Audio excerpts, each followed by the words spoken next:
Nimaga Pedri Gonzales 11-o'rinni oldi? Men shuni tushunmayapman. Do'stlar, agar mana shu yigit 3 yil oldin oltin to'p yutadi deb aytganimda ishonarmidingiz? Menimcha ustimdan kulardingiz shunaqa deganimda.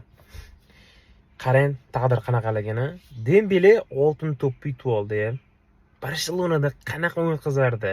Faqatgina travmada, jarohatli, umuman o'yinga o'xshamagan o'yinchi Kylian Mbappedan oldinroq oltin to'p yutyapti. Men qoyilman. Shunchaki qoyilman. Dembele malades. Xullas do'stlar, Dembeleni tabriklayman. Ammo yana bir yigitni unutib qo'ydik.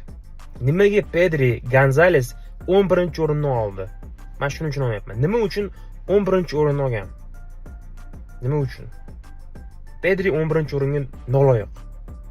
U top 10talikka kirish kerak. Kamida 6 yoki top 5talik ham kiradigan o'yinchi-da Pedri.